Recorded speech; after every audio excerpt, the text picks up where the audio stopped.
Ibu Nurma sendiri dalam memecahkan kasus itu antara hati dan memang profesionalitas tuh bagaimana membedakannya gitu? Semua kejadian di kriminal itu pasti ada sebab dan akibat. Nah itu yang kita cari. Ada penyamaran yang paling unik gak sih Bu? Iya. Karena kan biasanya kalau penyamaran itu identik dengan tukang bakso. Betul, Gitu kan. betul. Padahal dia jualan bakso, Iya, saya bawa hati. Kok betul. Ibu ada yang unik gak? Iya, saya jual tas. Jadi memang kita acting tuh memang wajib di kita itu kalau memang kita penyamaran.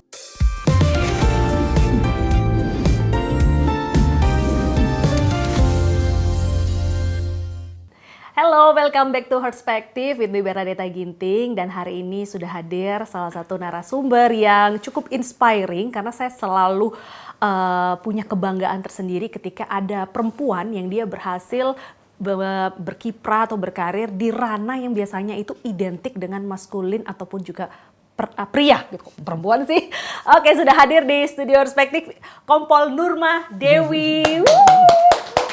Apa kabar Bu? Baik, Kita baik, Bu Nurma apa Bu Kompol Nurma. Nurma gitu. Nurma aja, Mbak. Apa kabar Bu? Baik, sehat. Lagi nanganin kasus apa nih kalau boleh tahu? Kasus sebetulnya banyak. Namanya kasus di polisi itu pasti banyak.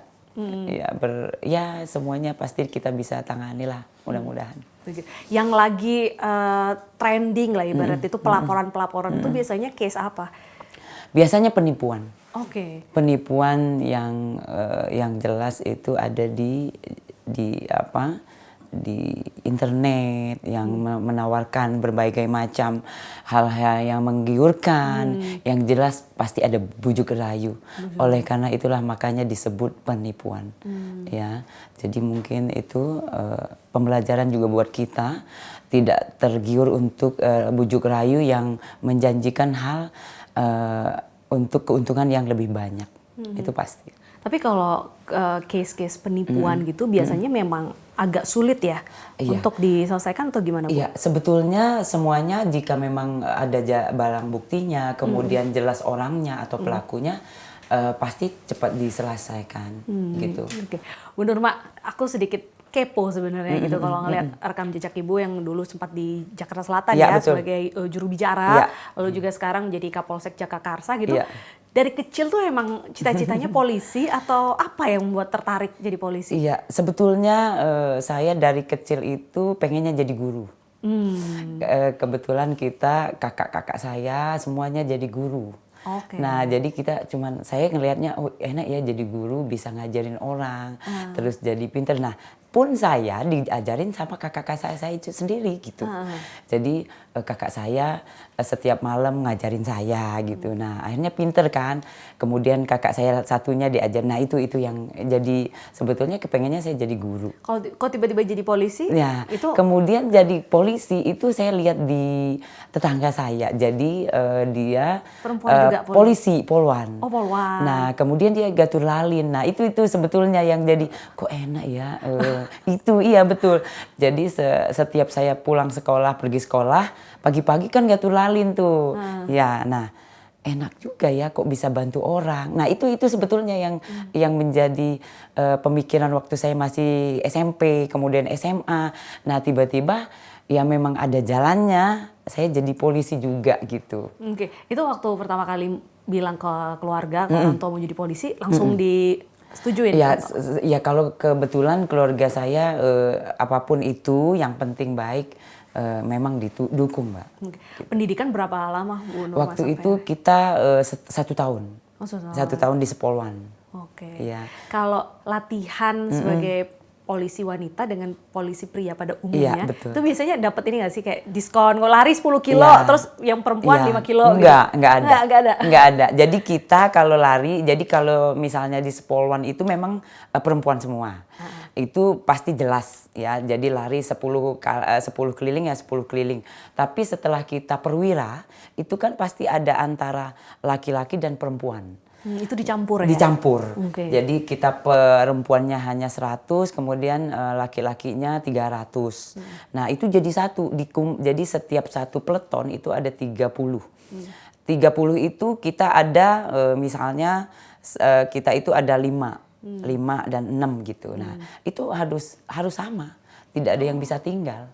Gitu karena lari itu. karena memang ketika turun ke masyarakat mungkin masyarakat melihat ya polisi semua sama Iya, gitu ya. sama. Mereka taunya polisi itu bisa dan bajunya sama.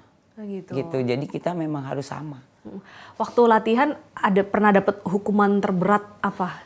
Hukuman terberat sebetulnya banyak ya. Jadi tidak semuanya juga kayaknya tuh berat sebetulnya. Berat Iya, pasti ya. iya. Misalnya lari, kita misalnya ketahuan misalnya melakukan hal yang tidak baik lah, misalnya makan menyimpan makanan yang berlebihan. Nggak boleh ya, Nggak boleh. biar tetap proporsional. Iya, nggak boleh. Jadi waktu pendidikan itu sebetulnya kalau polisi itu hal yang paling baik.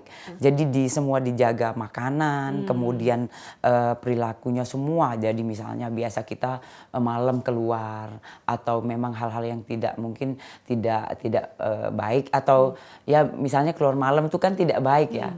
Nah itu tidak boleh di kita. Jamnya lari, jamnya sekolah, pelajaran semuanya tertata. Disiplin gitu. Disiplin. Tadi aku juga agak kaget gitu. Kita kan janjian jam 2, terus 13.30 ibu udah panik gitu. Maaf saya terlambat. Enggak Bu, ini earlier banget kayak gitu kan. Iya memang kita nggak boleh terlambat memang sebetulnya. Itu apa adanya sebetulnya tidak di itu. Gitu. Oke, ketika menjalankan karir sebagai seorang polisi gitu kan, pasti proporsi antara polisi yang pria dengan wanita itu kan jumlahnya agak jauh ya. Gitu. Gimana akhirnya ibu bisa menjadi seorang kapolsek perempuan lagi, mengalahkan pasti calon-calon yang pria gitu. Apa nilai-nilai yang ibu pegang? Iya. Kalau di kepolisian itu sebetulnya untuk jabatan itu banyak. Tapi kan tidak semua juga polwan itu juga mau gitu loh. Karena memang di situ namanya polwan di operasional lah. Itu banyak sekali yang harus kita kerjakan. Terutama misalnya nih kita harus on call 24 jam. Nah, itu yang mungkin yang di lain juga dia mending saya di staff misalnya. Di administrasi itu kan mereka melakukan hal misalnya pagi jam 7 apel kemudian pulang jam 5. Itu kan biasa gitu. Tapi kalau yang di operasional seperti kita ini memang kita tidak bisa prediksi. Kejadian-kejadian yang biasanya dilakukan kriminal itu kan kita tidak tahu. Nah, itu kita harus hadir. Itu yang menurut saya memang agak menantang sih sebagai perempuan sebetulnya. Karena kita punya anak, punya suami yang tidak bisa juga kita tinggalkan. Oh gitu. Tapi so far anak sama suami mendukung. Kebetulan suami saya polisi juga. Oke. Iya. Anak-anak berarti udah terbiasa. Anak saya udah biasa. Kayak gitu. Masih ingat nggak Bu case kriminal pertama yang ditangani? Iya. Jadi pertama itu kita menangani pembunuhan. Nah itu yang kebetulan saya baru jadi polisi, kemudian juga ditaruh di reserse dan kita juga harus menangani kasus yang mungkin menurut saya berat. Tapi itulah seniornya kita ini membackup semua. Nah itu yang bersyukurlah senior kita bisa membantu dan mengajari hal-hal yang mungkin yang harus dicari, barang bukti apa saja, kemudian yang sekiranya yang menjadi barang bukti mahkota apa segala macam, nah itu yang kita ambil semua. Saksi-saksi siapa saja yang melihat, mendengar, nah itu semua yang harus kita jadikan kita cari kemudian kita periksa menjadikan berkas. Berkas itu pemberkasan itu banyak. Jadi untuk misalnya surat penangkapan, surat penggeledahan itu semua harus kita bikin, Mbak. Jadi kita tidak salah langkah juga. Nah, seniornya itu yang memang betul-betul mengajari kita caranya gitu. Itu bersyukur. Apa, Bu? Itu pembunuhan satu keluarga, tapi yang terbunuh ada 2 orang. Waktu itu di Palembang. Itu biasanya kalau menangani kasus pembunuhan itu kan, ya saya kalau baca berita-berita pembunuhan, contoh kayak bapak bunuh anak itu kayak ngeri gitu kan, kayak masih nggak nyampe logika saya kenapa seorang orang tua misalnya gitu ya membunuh anak gitu. Kalau dari Bu Nurma sendiri dalam memecahkan kasus itu antara hati dan memang profesionalitas tuh bagaimana membedakannya gitu? Iya, sebetulnya itu pembunuhan yang terjadi itu kriminal yang paling sadis. Ya. Waktu yang kasus pertama itu. Betul, iya. Jadi semuanya itu terjadi kan kita hanya datang kemudian melihat mayat sudah menjadi mayat lah ya. Orang sudah menjadi mayat, kemudian juga jika memang terjadi pembunuhan itu pasti terjadi kekerasan. Nah, kekerasan itulah yang kita harus cari. Sebab dan akibat. Itu yang harus dicari. Bu Nurma ini bisa bedain orang bohong sama enggak? Iya bisa. Karena kan minimal kita sedikit tahu lah cara gerak-geriknya mungkin gitu. Karena memang kita selalu memeriksa orang itu dengan dengan caranya kita kan kita harus dapat jawaban yang kita harus cari gitu. Biasanya kalau orang bohong itu ciri-cirinya apa ini? Dia bohong itu kayak sekalian curhat ya, ciri-ciri orang bohong. Kalau bohong itu pasti gelisah. Gelisah pasti. Tanggal tua juga gelisah. Iya, gelisah. Gitu kan? Pasti gelisah. Kemudian dia juga bingung menjawabnya. Gitu. Tidak bisa tepat. Dia misalnya nih, dia bohong misalnya kan. Misalnya ditanya A, dia jawab B. Dia pasti kembali lagi dengan caranya sendiri. Nah, itu pasti bohong. Udah jelas.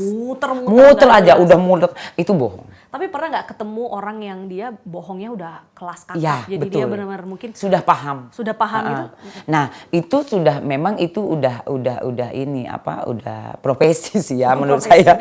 Karena kriminal itu pasti dari situ tadi yang misalnya dia bisa meyakinkan orang dengan penipuan, kan itu pasti yakin orang, oh ini nggak bohong. Manipulatif ya. Pasti gitu. Jadi dia harus kita cari dengan barang bukti yang jelas.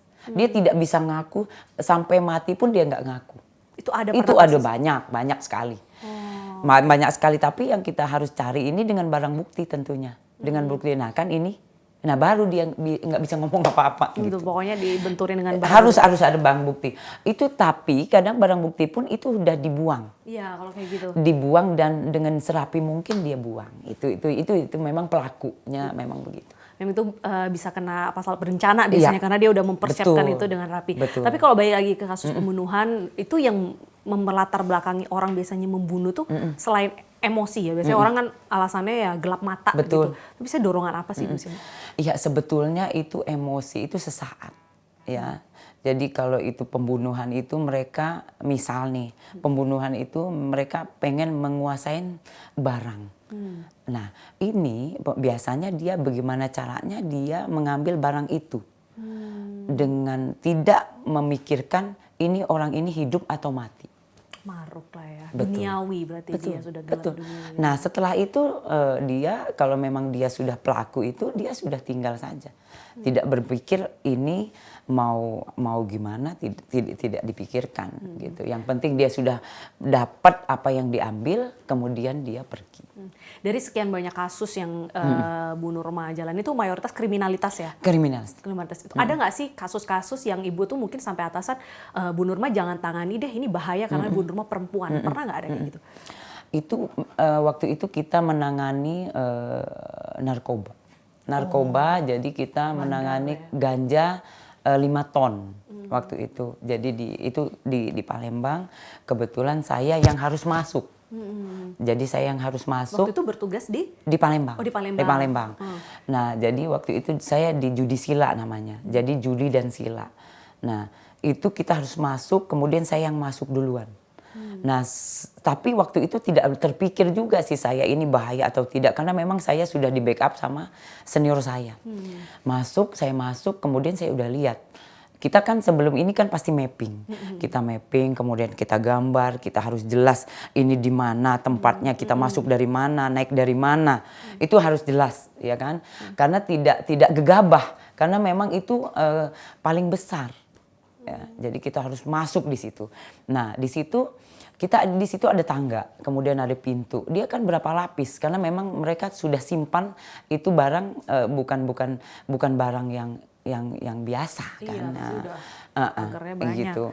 Jadi kita masuk kemudian juga dengan berbagai macam cara karena mereka jadi kita di sana itu mungkin ya itu tadi poluan tuh tidak banyak. Jadi saya dan senior saya cuman berdua. Nah, jadi saya sudah yang pakai inilah, pakai tato, pakai apa? Menyamar juga. Iya, udah nyamar itu Oke. tetap ketahuan tuh. Jadi kan mungkin memang badan saya juga mungkin tinggi kan. Nah, jadi itu Tidak ada tanda-tanda tidak tanda-tanda. sebagai Iya. pemakai. Iya, betul. Jadi saya juga harus pakai itu. Kemudian saya pakai jilbab. Nah, itu memang salah satunya memang itu pengalaman yang paling menurut saya menarik. Jadi menurut orang kan ya sudah saya masuk, kemudian saya ketok, kita memang sudah dapat semua, saya masuk, lanjut saya nanya ada kontrakan nggak di sebelah? Karena dia covernya kontrakan. Iya kontrakan, jadi dia kok di kontrakan tapi di dalam itu semua Semua narkoba. semua narkoba. Oke, terus, gitu. Bu? Saya masuk, sebetulnya kita titiknya hanya masuk saja, terbuka pintu kita masuk, udah selesai itu sebetulnya. Tapi ternyata Itu. Jadi kita masuk, setelah terbuka pintu kan pintunya banyak. Nah, kita Bingung. buka, masuk, selesai, saya sudah terbuka pintu, saya cuma tinggal gini. Udah terbuka, udah masuk aja, udah senior saya udah. langsung. Iya, jadi dari situ sebetulnya kita kuncinya saja pelaku itu dia menyimpan di mana sebetulnya, asal kuncinya kita tahu, pintunya di mana itu yang kita dapat. Itu sih sebetulnya. Itu udah nggak sampai ke dalam-dalam karena udah berbahaya ya. Iya. Biasanya kan kalau Berbahaya. penangkapan narkoba itu pasti bandarnya tuh udah punya alat sendiri, Semua. senjata Iya. kayak gitu kan. Menarik soal penyamaran gitu. Iya, Selain penyamaran. tadi nyamar bandar narkoba, ada penyamaran yang paling unik gak sih Bu? Iya. Karena kan biasanya kalau penyamaran itu identik dengan tukang bakso Betul, gitu kan. betul. Karena dia jualan bakso, Iya, saya bawa hati kok. betul. Itu ada yang unik gak? Iya, saya jual tas. Tas sama Betul, branded. betul. Jadi saya jual tas, saya masuk, kan harus kita masuk ke sana itu kan berbagai macam cara masuk. Waktu itu menangkap apa Bu? Saya sama narkoba. Narkoba. Wah. Jadi saya masuk, saya bawa tas, orangnya kita udah tahu. Tiba-tiba dia duduk di samping saya.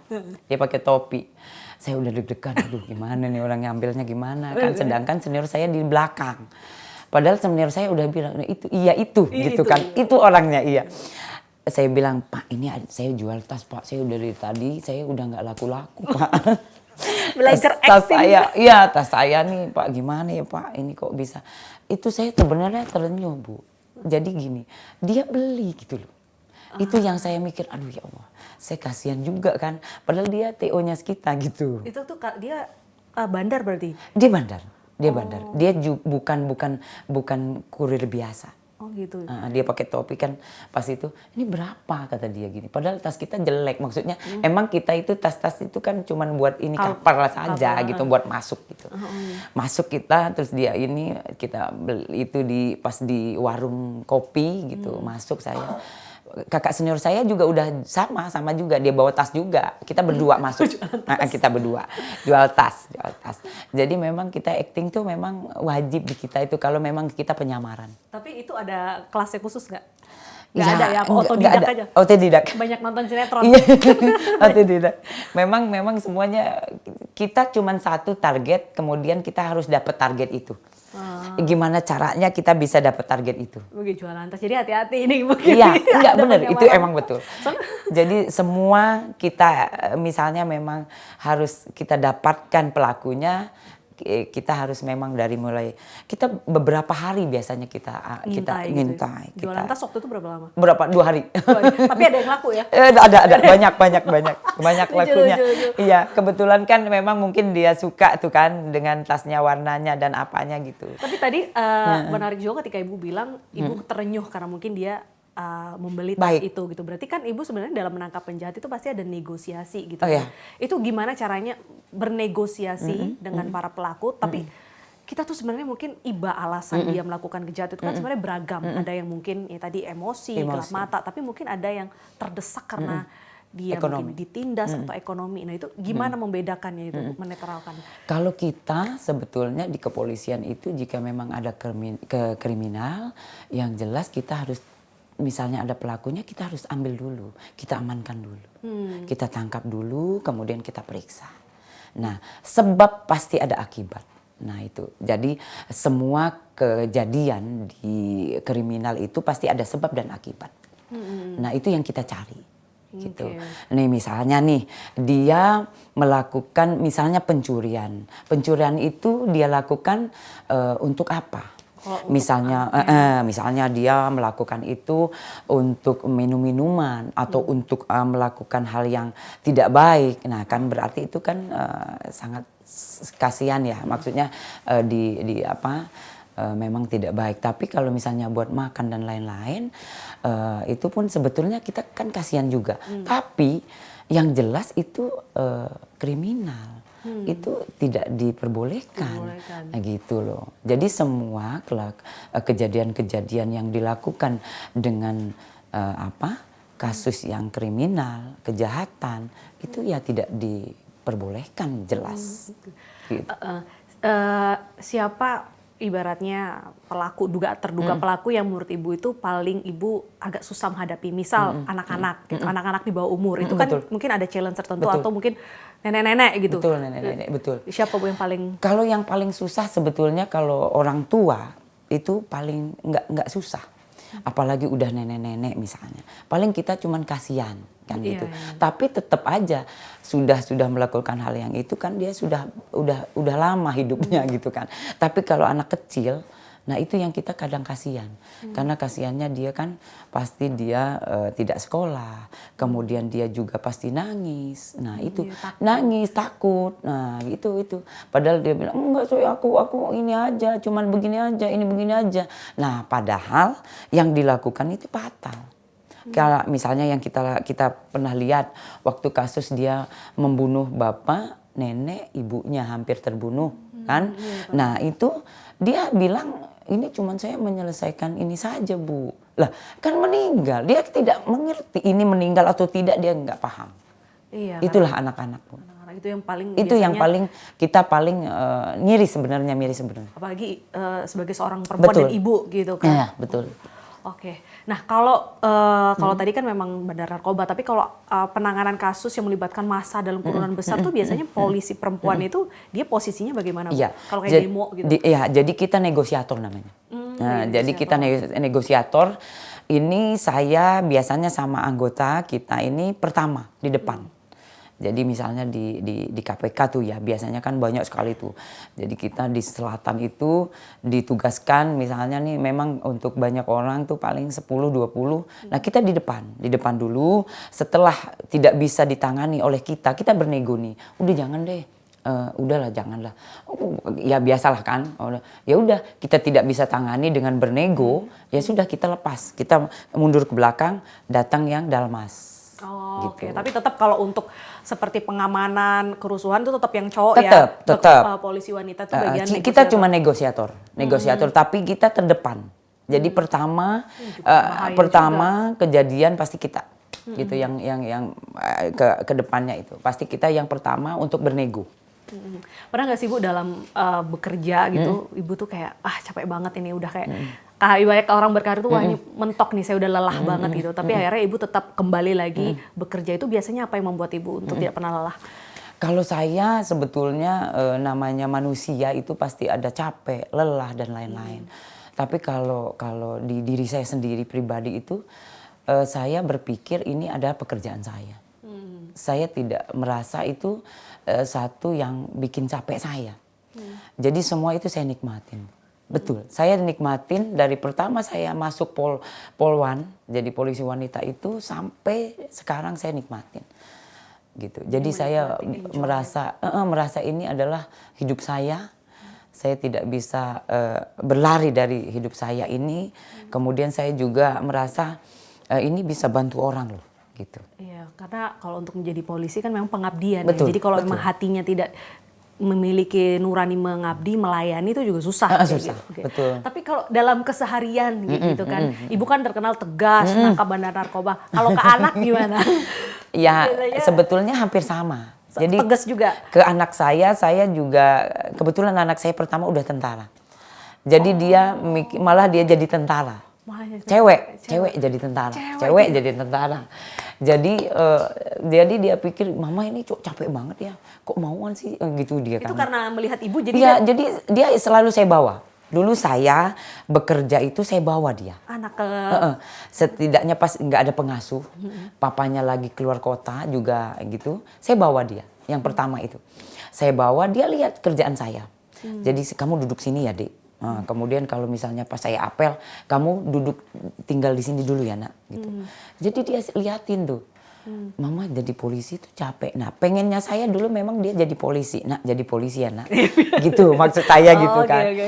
Maksud saya biar dia bilang mama semua juga bagus gitu kan. Nah dilalahnya memang rezeki tangannya dia jadi tentara. Jadi angkatan udara dia.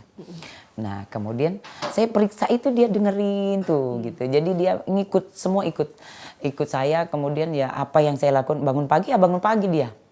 Gitu, bangun pagi nak bangun gitu. Gitu. Jadi semua ikut aja. Gitu. Sebagai seorang ibu, apa nilai-nilai kehidupan yang ibu wariskan ke anak, apalagi dengan pengalaman ibu yang cukup apa ya, menantang lah ibaratnya setiap harinya gitu. Kalau saya itu saya tuh berpikir disiplin, Mbak. Jadi kita di kehidupan itu memang semua cuma ada aturan. Apalagi di kepolisian itu ada sanksi, ada apa? Ada kasus pasti ada sanksi, ada kejahatan ada sanksi. Nah itu harus ada balance. Ada keduanya kan ada tuh berjalan. Nah di situ pasti kita kalau saya berpikir di kehidupan saya itu harus ada memang semuanya harus saya jalanin. Mulai dari misalnya bangun pagi. Kalau saya bangun pagi saya dapat ini gitu loh. Jadi semuanya itu pasti ada dapatnya. Bangun pagi, sholat kan gitu. Nah maksudnya itu kan jelas tuh. Ada aturannya sendiri. Gitu sih. Tapi lebih susah negosiasi ke anak apa ke pelaku? Kalau anak nih kan memang harus dimanja, ya kan, harus dengan adik jangan gini loh, ya kan gini gitu loh. Tapi kalau dengan pelaku kan kita harus jelas, yang dilakukannya itu salah. Kemudian apapun ceritanya, ada sanksinya. Gitu kalau kita gitu. Biasanya kan ibu-ibu kalau anaknya mungkin waktu masih kecil gitu, saya aja kalau negosiasi sama anak saya yang toddler itu kayak, aduh, mama, kalau saya bilang jangan, itu pasti dia lakuin. Iya, pasti dia lakuin. Iya. Jangan ya, jangan diberantukin, langsung kayak gitu. Itu pernah ada masa-masa? Pasti, ya sama anak gitu. Cuman kan kita kebiasaannya tuh menangani pelaku ya. Jadi emang agak keras. Nah jadi kalau kesini kayaknya saya biasa aja gitu. Ke anak, udah biasa aja karena anak kecil juga gitu. Jadi biasa aja sih kalau ke anak. Jadi tetap ada sisi tegas, disiplin, tapi tetaplah seorang ibu pasti ada lemah Pasti lembutnya. kalau anak nggak ditegasin, dia jadinya menurut saya dia tidak tahu arah, Mbak. Tidak tahu arah. Bu, saya tuh selalu penasaran ketika ibu tadi kan dan juga saya melihat polisi kan mereka hidupnya 24 jam. Betul. Anytime dia dapat call, ada case, Betul. dia langsung datang gitu. Tapi bagaimana seorang polisi khususnya ibu tuh bisa menikmati kehidupan sebagai Nurma Dewi yang biasa gitu. Karena biasanya kalau polisi itu kan tidak boleh memamerkan foya-foya, tidak boleh mungkin hidup dalam hingar-bingar kayak gitu. Tapi kan tetap sebagai manusia itu. Iya, pengen ya. Kalau saya sesuai ya kalau kita kan punya gaji. Nah, gajinya kita itu ya segitu kan. Nah, kalau misalnya pun kita kepengen ya kita harus tahu ya gaji kita cuma segitu. Nah, yang kita belikan ya segini. Itu aja udah. Kalau kita berpikir misalnya kita gajinya kita misalnya segini, terus kita pengen yang segini, lah terus itu kita harus dapat dari mana? Nah itu kan sebetulnya normal, normatifnya segitu. Jadi bersyukur lah ya. Kita bersyukur. Orang kan cari kerja susah. Iya sekarang. Nah lah kita sudah bekerja. Kan kita tinggal menjalanin pekerjaan kita aja gitu loh. Masa sih nggak mau? Gitu kan kita pekerjaan kan jelas beda-beda, profesi kan kita beda-beda. Nah itu jelas. Jadi kita sekarang kita lihat sendiri kan adik-adik semua nih yang semua kan cari kerja kan kemana-mana pun susah tau. Nah, kita yang sudah kerja kita nikmatin dan kita rasakan bersyukur udah indah itu. Itu saya betul. Memang di zaman kayak gini tuh bersyukur tuh ada hal yang mahal. Betul. Bisa suatu hal yang mahal. Tapi kalau sehari-hari hobinya Bu Nurma apa tetap yaudah saya nggak punya hobi, pokoknya hidup saya adalah bekerja. Iya. Gitu. Enggak, saya suka bertanam gitu? Saya iya betul, saya bertanam, kemudian saya hobinya lari. Lari. Ya, jadi tidak perlu banyak itu kan cost-nya itu. Jadi tidak perlu banyak. Iya, terus kita sedikit ini pot bunga itu kan memang kan selama kerja kan mungkin kita penat juga kan ngelihat dengan kasus A, B, C, kemudian yang orangnya A, B, C juga, kemudian juga dengan tingkah lakunya juga kan A, B, C juga. Nah, pulang kemudian lihat anak dan semuanya, udah pasti saya bertanam, kemudian saya lari. Pagi-pagi saya bangun, setelah saya mungkin sholat, saya lari. Lari treadmill, tapi treadmill saya. Jadi tidak keliling kemana-mana. Enggak kemana-mana tuh saya sepedaan, udah itu. Ya, itu Oke. Ngomong-ngomong soal perempuan gitu, kalau kita melihat saat ini kan perlindungan terhadap perempuan kan masih terus diperjuangkan seperti itu. Tapi kalau dari Bu Nurma Dewi sendiri dengan posisi sekarang sebagai Kapolsek Jagakarsa, ada nggak sih Bu hal-hal yang mungkin dilakukan untuk memberikan perlindungan lebih terhadap perempuan? Gitu? Pasti. Jadi di kita itu namanya tuh kan pasti tuh dengan di kasus-kasus perempuan itu kan KDRT. Itu paling tinggi ya? Paling tinggi. Kedua Bu? Kemudian anak-anak juga kan di perempuan. Kemudian juga suka pelaku ini dari narkoba itu kan biasa dimasukkan perempuan. Karena paling gampang perempuan yang masuk. Nah itu yang saya sebetulnya kita harus paham kenapa dia melakukan. Nah itu yang kita harus dalami sebetulnya. Nah, kemudian di kasus KDRT itu kita harus dalami betul kenapa terjadi dan pelakunya harus jelas kenapa melakukan itu. Itu yang kita dalami. Perempuan yang menjadi korban KDRT itu memang paling banyak tuh takut ya dia untuk speak up ya? Iya, karena malu. Oke. Aib.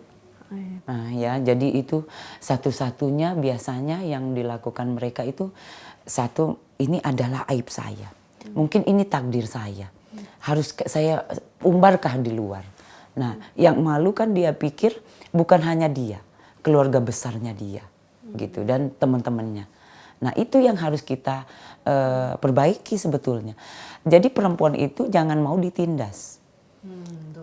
Iya betul, jangan mau ditindas, jangan malu. Apalagi memang itu sudah kebiasaan dari pasangan. Harus berani gitu iya. ya? Kita pernah dulu menangani itu, dia sampai kurus, sampai habis badannya itu. Jadi selalu KDRT-nya sadis. Jadi setiap pulang suaminya disundut rokok. Sampai habis betul badannya. Yang ngadu tuh siapa? Tetangganya. Karena tetangganya juga udah jengah mungkin. Iya betul. Jadi teriakan, kata tetangganya kita suka dengar teriakan.